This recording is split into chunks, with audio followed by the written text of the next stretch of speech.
Armenia की संसद में उस वक्त हंगामा हो गया जब विपक्षी सांसद आर्तुर सर्गसियान की गिरफ्तारी पर बहस चल रही थी। बहस के दौरान सत्ता पक्ष और विपक्ष के सांसद आपस में भिड़ गए। गाली गलौज के बाद बोतलें और मुक्के चलने लगे। माहौल इतना बिगड़ा कि सुरक्षाकर्मियों को हस्तक्षेप करना पड़ा।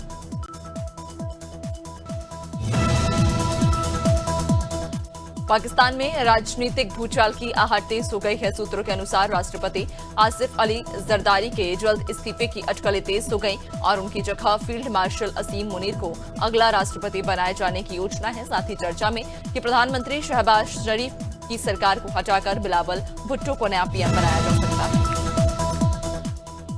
अमेरिकी राष्ट्रपति डोनाल्ड ट्रंप ने ब्रिक्स देशों पर 1 अगस्त से 10% अतिरिक्त टैरिफ लगाने की चेतावनी दी। ट्रंप ने ब्रिक्स पर अमेरिकी डॉलर को कमजोर करने का आरोप लगाते हुए कहा कि जो देश डॉलर की बादशाहत को चुनौती देंगे उन्हें इसकी भारी कीमत चुकानी पड़ेगी। प्रधानमंत्री नरेंद्र मोदी को ब्राजील के राष्ट्रपति लूला डी सिल्वा ने देश के सर्वोच्च नागरिक सम्मान grand collar of the national order of the southern cross से सम्मानित किया। यह सम्मान भारत ब्राजील रिश्तों को मजबूती देने के लिए दिया गया। दोनों नेताओं ने पहलगाम आतंकी हमले पर निंदा की और आतंकवाद पर जीरो टॉलरेंस। प्रधानमंत्री नरेंद्र मोदी नामीबिया के दौरे पर रवाना हो गए, जो किसी भारतीय प्रधानमंत्री की 27 साल बाद पहली यात्रा। इस दौरे में मोदी राष्ट्रपति नंदैत्वा से मुलाकात करेंगे और हीरा व्यापार, यूरेनियम सप्लाई और अन्य खनिज संसाधनों पर बातचीत की उम्मीद है।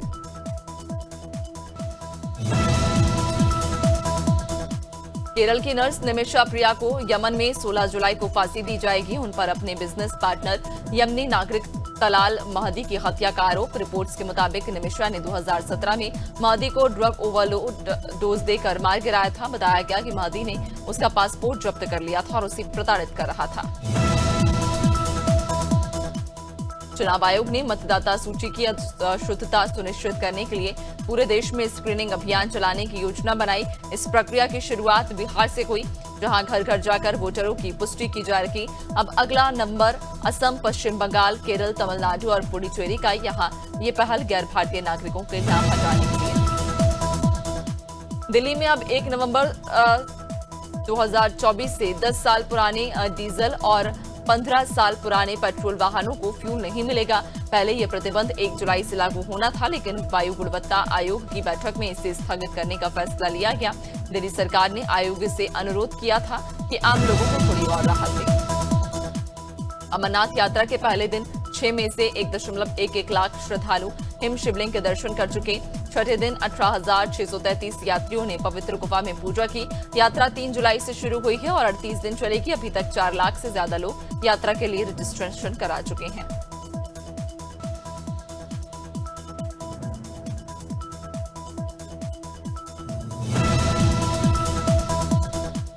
दस केंद्रीय ट्रेड यूनियनों की देशव्यापी हड़ताल का असर आज 9 जुलाई को दिख सकता है। यूनियनों का दावा कि 25 करोड़ से ज्यादा कर्मचारी इसमें शामिल होंगे। हड़ताल के चलते बैंकिंग, डाक सेवाएं, बीमा, कोयला खनन, निर्माण और कई राज्यों में परिवहन सेवाएं ठप हो सकती हैं। यूनियंस निजीकरण और नए लेबर कोड्स के खिलाफ विरोध कर रहे हैं।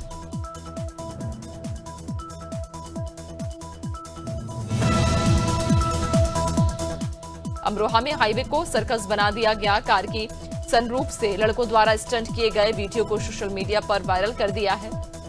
गांव वालों द्वारा इस हरकत पर गुस्सा जताया और कहा कि ये स्टंट नहीं बल्कि मौत को बुलावा है। वीडियो को पुलिस द्वारा देखा गया। लड़कियों की पहचान की जा रही है और 1 महीना बीत जाने के बाद भी हुड़दंगियों को पकड़ा नहीं गया। हापुड़ के औरंगाबाद गांव में रास्ते के विवाद को लेकर दरोगा मेहंत राजू यादव द्वारा हंगामा किया गया। फोन पर बात करते वक्त एक आदमी को थप्पड़ मार दिया गया। गांव के लोगों द्वारा इस घटना को देखा गया। इसे दबंगई कहा जा रहा। सिंभावली थाना क्षेत्र में मामला दर्ज किया गया। गांव में दरोगा की इस करतूत को लेकर चर्चा हुई। हरदोई के महरेपुर गांव के पास महिला से कुंडल लूटकर फरार हुए 2 बदमाश आखिरकार मुठभेड़ में गिरफ्तार हुए। बाइक से लूट के बाद महिला फूल कुमारी गंभीर रूप से घायल हुई, जिन्हें लखनऊ रेफर किया गया। 70 से ज्यादा सीसीटीवी फुटेज और 60 किलोमीटर इलाके की तलाशी के बाद पुलिस ने गंगा एक्सप्रेसवे पर मुठभेड़ की। झांसी के मऊरानीपुर में स्टेशन रोड पर पेट्रोल पंप के पास बंदर ने कोहराम मचाया। सड़क पार करता देख ऑटो अनियंत्रित होकर पलट गया। सवारियों से भरी ऑटो में महिला और ड्राइवर दब गए। लोगों ने दोनों को बाहर निकालकर अस्पताल पहुंचाया। महिला की हालत गंभीर देख झांसी मेडिकल कॉलेज रेफर किया गया। गोवा के पर्रा में हुई सनसनीखेज हत्या ने हड़कंप मचा दिया। महापसा पुलिस ने 2 आरोपियों सत्या और थाबिर को पकड़ा है। मृतक द्रौपदा नाइक पर निर्माण स्थल की झोपड़ी में घातक हथियारों से हमला हुआ। हमले में शरीर के अहम हिस्सों को निशाना बनाया गया, जिससे मौके पर ही मौत हो गई। शिकायत विजय यशवंत नाइक ने दर्ज कराई। प्रयागराज के मेजा से एक दर्दनाक हादसे की खबर, जहां 4 मासूम बच्चों की खेत के गड्ढे में डूबने से मौत हो गई। दरअसल लापता बच्चे बुधवार सुबह खेत में पानी से भरे गड्ढे में मृत मिले। शव मिलने के बाद गांव में कोहराम मच गया। मौके पर पहुंची पुलिस ने शवों को कब्जे में लेकर जांच शुरू कर दी है। परिजनों का रो रो कर बुरा हाल है। सुल्तानपुर में चोरों का गिरोह किसानों की मोटरों और क्रशर मशीनों को निशाना बना रहा। पीतल की पीन चुराकर 50 से 60 हजार रुपए तक कमा रखे थे। कई दिनों से पुलिस को चोरी की तलाश थी। मुखबिर की सूचना पर पुलिस ने घेराबंदी कर सभी चोरों को रंगे हाथों पकड़ा। मुकदमा दर्ज कर सभी को कोर्ट में पेश किया गया। नवसारी के बिजलपुर में एक संदिग्ध युवक द्वारा मानवीय सेवा की मिसाल पेश की गई। पुल पर बने गड्ढों को दिलीप भाई के द्वारा भरा गया ताकि किसी को परेशानी न हो। खुद दिव्यांगता को झेल चुके दिलीप भाई द्वारा कहा गया कि कोई और दिव्यांग न बने, इसलिए ये किया जा रहा है। सेवा करते वक्त उनकी आंखों में आंसू देखे गए।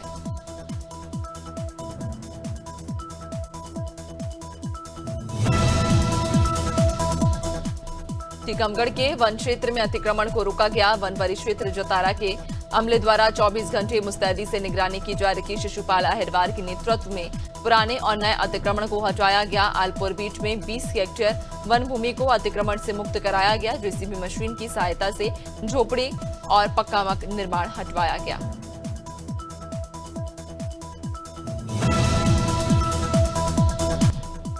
डिंडोरी नगर की बदहाल सड़कों और फैली गंदगी के खिलाफ कांग्रेस नेताओं ने अनोखा प्रदर्शन किया। कांग्रेस युवा नेता जीतू ठाकुर और पार्षद ज्योतिरादित्य भलावी ने भाजपा के झंडे लेकर गड्ढों और कचरे के ढेरों के बीच खड़े होकर नगर परिषद और भाजपा पार्षदों की कार्यप्रणाली पर सवाल उठाए। उन्होंने आरोप लगाया कि बारिश में सड़कों के गड्ढों में पानी भर गया। खंडवा में गुरु पूर्णिमा पर्व को लेकर प्रशासन सतर्क हो गया। नगर निगम और पुलिस प्रशासन की संयुक्त टीम ने दादाजी धाम क्षेत्र में अतिक्रमण हटाने की कार्रवाई की। यह अभियान दादाजी मंदिर परिसर और गौशाला रोड के आसपास चलाया गया। एसडीएम ने बताया कि भक्तों के आगमन मार्ग को सुगम और सुरक्षित बनाने के उद्देश्य से यह कदम उठाया गया। झांसी में हुई तेज बारिश ने नगर निगम की लापरवाही को उजागर कर दिया। शहर के कई वार्डों की सड़कों पर जलभराव हो गया, जिससे लोगों को भारी परेशानी का सामना करना पड़ रहा है। स्थानीय लोगों के मुताबिक समय पर नालों की सफाई नहीं की गई, जिससे बारिश का पानी सड़कों पर भर गया और कई इलाकों में जलमग्न की स्थिति है। कासगंज के थाना सिड़पुरा क्षेत्र में एक चौंकाने वाली घटना सामने आई, जहां कोर्ट में गवाही देने जा रहे व्यक्ति का 6 लोगों ने अपहरण कर लिया। पूरी घटना पास लगे सीसीटीवी कैमरे में कैद हुई, जिसमें आरोपी पीड़ित को जबरन एक गाड़ी में बैठाते नजर आ रहे। एएसपी राजेश भारती ने बताया कि ये पूरी वारदात कोर्ट में गवाही को रोकने के इरादे से की गई।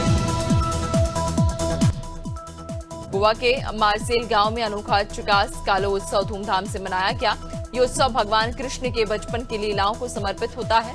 श्रीदेव की कृष्ण मंदिर में 3 दिन तक चले इस कीचड़ उत्सव में आस्था और मस्ती का अद्भुत संगम देखने को मिला। 5 जुलाई से शुरू हुए इस पारंपरिक उत्सव का समापन 7 जुलाई को हुआ। अलीगढ़ के देव सैनी रोड स्थित कई कॉलोनियों में जलभराव एक बड़ी समस्या बन गई। यहाँ कई रास्तों में पानी में डूब गए हैं। इससे न केवल यहाँ के लोग परेशान हैं, बल्कि इस इलाके में पीएमश्री स्कूल के बच्चों को भी आवाजाही में समस्या हो रही। लोगों का कहना है कि पक्की सड़क न होने के कारण यहाँ हर साल जलभराव की समस्या हो जाती है। उत्तर प्रदेश की राज्यपाल आनंदीबेन पटेल ने बाराबंकी जिले की त्रिवेणी नदी के किनारे पौधारोपण किया। बता दें कि प्रदेश सरकार ने 9 जुलाई यानी आज 37 करोड़ पौधे लगाने का महत्वाकांक्षी लक्ष्य रखा। मुख्यमंत्री योगी आदित्यनाथ ने भी अयोध्या, आजमगढ़ और गोरखपुर में पौधारोपण अभियान में हिस्सा लिया। हापुड़ के मेरठ तिराहे पर डॉक्टर भीमराव अंबेडकर तिराहे के पास युवक की लघु शंका करने पर दर्जनों युवकों ने जमकर पिटाई कर दी। चौंकाने वाली बात यह रही कि पूरी घटना पुलिस के सामने हुई, लेकिन कोई हस्तक्षेप नहीं किया गया। आरोपियों ने युवक को पुलिस की गाड़ी में घुसकर भी पीटा। इस दौरान पुलिस मूक दर्शक बनी रही। नीमच के मनासा नगर में मुखिया अलहेट गेट चौराहे पर स्थित कैलाश चंद्र सोनी की ज्वेलरी दुकान से दिन दहाड़े 6 लाख रुपए के सोने से के जेवर चोरी हो गए। महिलाएं और एक पुरुष ग्राहक बनकर आए और 58 ग्राम सोने के टॉप्स, झुमकी, पैंडल सहित अन्य जेवर से भरी डिब्बी लेकर चंपत हो गए। सीधी जिले के कुसमीन थाना क्षेत्र के गोत्रा गांव में लंबे समय से चल रहे अवैध रेत खनन पर थाना प्रभारी कप्तान सिंह ने बड़ी कार्रवाई की है और मुखबिर की सूचना पर गोपत नदी के पास दबिश थी, जहां अवैध रेत भरते हुए 4 ट्रैक्टर पकड़े गए। पुलिस को देखते ही चालक भाग निकले, लेकिन जवानों ने सभी ट्रैक्टर जब्त कर थाने पहुंचा दिए।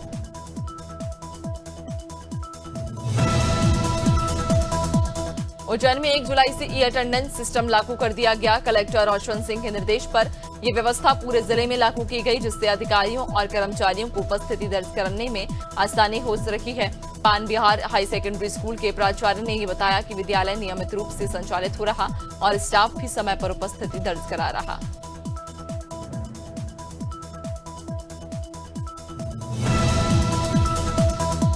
राजधानी लखनऊ में पर्यावरण संरक्षण की दिशा में एक सराहनीय पहल की गई है, जहां एक पेड़ मां के नाम 2.0 अभियान की भव्य शुरुआत की गई। इस अभियान के तहत शहर को हरा भरा बनाने के लिए 1,37,312 पौधे लगाने का लक्ष्य है। इसी क्रम में लालजी टंडन की वार्ड के बराबन कला मैदान में सप्ताह के तीसरे कारोबारी दिन शेयर बाजार में उतार चढ़ाव जारी। मंगलवार को सेंसेक्स 150 अंक गिरकर 83,550 के स्तर पर बंद हुआ था, जबकि निफ्टी भी 30 अंक की गिरावट के साथ 25,500 पर पहुंची थी। आईटी, रियलिटी और बैंकिंग सेक्टर में कमजोरी देखी जा रही है। Office space solution provider company smart workers का आईपीओ 11 जुलाई को ओपन होगा। ये इश्यू 14 जुलाई तक खुला रहेगा। कंपनी का लक्ष्य इस आईपीओ से 583 करोड़ जुटाने का। Smart workers Google, L&D, Bridgestone और ग्रे जैसी बड़ी कंपनियों को होटल जैसा ऑफिस स्पेस मुहैया कराती है। जैक डोर्सी ने एक नया मैसेजिंग ऐप बिटचैट लॉन्च किया, जो बिना इंटरनेट के भी काम करता है। ये ऐप पीयर टू पीयर तकनीक पर आधारित है और इसमें किसी सेंट्रल सर्वर या मोबाइल नेटवर्क की जरूरत नहीं होती। यूजर इस ऐप के जरिए एक दूसरे को ऑफलाइन मैसेज भेज सकेंगे। ये ऐप खासतौर पर प्राइवेसी को ध्यान में रखकर तैयार किया गया। भारत सरकार ने 3 जुलाई को माइक्रो ब्लॉगिंग साइट एक्स को 2300 से ज्यादा अकाउंट को ब्लॉक करने के आदेश दिया, जिनमें रॉयट्स जैसे प्रतिष्ठित संस्थान के अकाउंट भी शामिल। हालांकि एक्स ने दावा किया कि कंपनी के विरोध के बाद यह आदेश वापस ले लिया गया। भारत सरकार ने सफाई दी कि उसने कोई नया आदेश वापस नहीं लिया। विराट कोहली ने लंदन में हुए एक कार्यक्रम में टेस्ट क्रिकेट से रिटायरमेंट पर पहली बार खुलकर बात की। उन्होंने मजाकिया लहजे में कहा, अब तो वक्त आ गया है जब दाढ़ी में 4 दिन में कलर करना पड़ता है। कोहली ने बताया कि उम्र के साथ बदलती प्राथमिकताओं और फिटनेस के चलते उन्हें यह फैसला लेना पड़ा।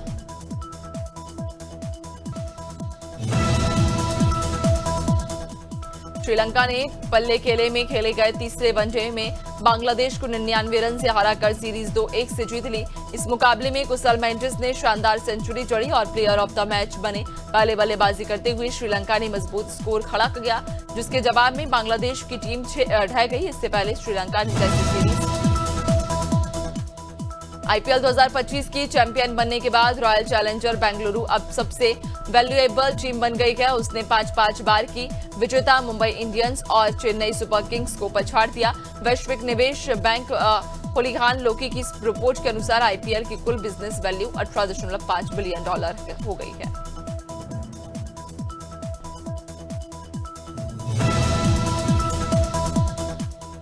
विंबलडन 2025 में वर्ल्ड नंबर 1 एरिना सबालेंका ने सेमीफाइनल में धमाकेदार एंट्री ली। जर्मनी की लॉरा सिगमंड के खिलाफ पहला टेस्ट हारने के बाद सबालेंका ने जोरदार वापसी की और मैच अपने नाम किया। पुरुष सिंगल्स में वर्ल्ड नंबर 5 टेलर फिट्ज ने भी शानदार प्रदर्शन करते हुए 4 सीट में क्वार्टर फाइनल मुकाबला जीत लिया।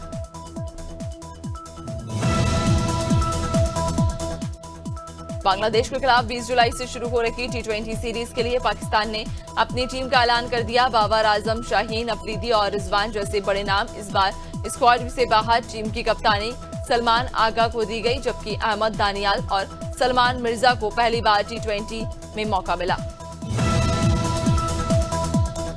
इस स्मृति ईरानी की टीवी पर धमाकेदार वापसी हो रही, लेकिन उन्होंने अपने आइकॉनिक शो क्योंकि सास भी कभी बहू थी 2 को साइड प्रोजेक्ट बता दिया। उन्होंने कहा, एक्टिंग मेरे लिए अब सिर्फ पार्ट टाइम है। स्मृति इस शो के जरिए 25 साल बाद दोबारा तुलसी के किरदार में नजर आएंगी। शो का फर्स्ट लुक जारी होते ही सोशल मीडिया पर चर्चा तेज हो गई।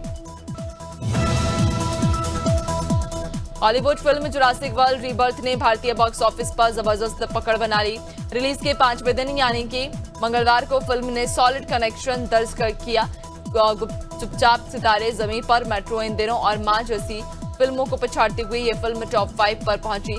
नॉन हॉलीडे पर भी इसकी शो हाउसफुल। पायल रस्तोगी और संग्राम सिंह की शादी को लेकर तलाक की अफवाहें तेज हो गईं। दोनों ने साल 2022 में शादी की थी, लेकिन अब पायल ने संग्राम सिंह के चैरिटेबल ट्रस्ट से निजी कारणों का हवाला देते हुए इस्तीफा दे दिया। सोशल मीडिया पर उन्होंने लिखा, कभी कभी शांति दूरी जैसी लगती, जिससे कयास लगाए जा रहे दोनों के बीच कुछ ठीक नहीं। एक्ट्रेस खुशी मुखर्जी ने अपने लेटेस्ट लुक से सोशल मीडिया पर हलचल मचा दी। उन्होंने ब्लैक कलर की ट्यूब टॉप ड्रेस पहनी जो जगह जगह से कटी हुई थी और उसमें से उनका इनविया भी झलकता हुआ नजर आया। खुशी ने इस बोल्ड लुक को लब्बू डॉल के साथ कंप्लीट किया। हाई हील्स और लॉन्ग इयररिंग्स ने उनका ग्लैमर बढ़ा दिया। आलिया भट्ट की पूर्व मैनेजर वेदिका प्रकाश शेट्टी को मुंबई पुलिस ने धोखाधड़ी के आरोप में गिरफ्तार किया। आरोप है कि वेदिका ने आलिया भट्ट और उनके production house internal sunshine productions के खातों से लाखों रुपए की हेराफेरी की। इस मामले में आलिया की मां सोनी राजदान ने जुहू पुलिस स्टेशन में शिकायत दर्ज करवाई। उत्तर प्रदेश में बुधवार को भारी बारिश ने हालात बिगाड़ दिए। प्रयागराज में बारिश के पानी में डूबने से 4 बच्चों की मौत हो गई, जिससे इलाके में मातम पसर गया। अयोध्या में जगह जगह जलभराव से यातायात बाधित है। वाराणसी में गंगा का जलस्तर इतना बढ़ गया कि दशाश्वमेध और 80 घाट तक पानी पहुंच गया।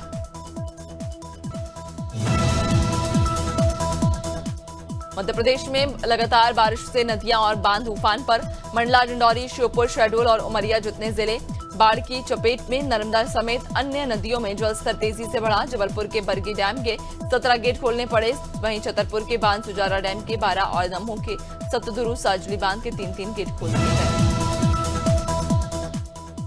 नागपुर में मूसलाधार बारिश ने जनजीवन अस्त व्यस्त कर दिया। न्यू नरसाला इलाके में पानी भरने से घर और गाड़ियां डूब गईं।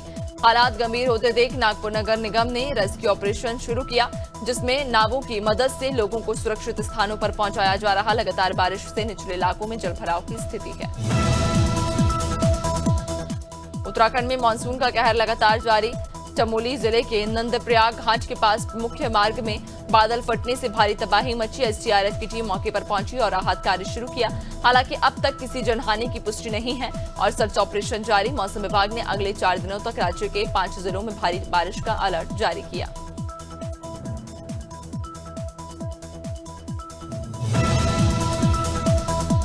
हिमाचल प्रदेश में मानसून की रफ्तार धीमी पड़ गई। 1 से 8 जुलाई तक औसतन 47.4 मिलीमीटर बारिश होनी चाहिए थी, लेकिन इस बार सिर्फ 38.8 मिलीमीटर बारिश हुई, यानी सामान्य से 18% कम।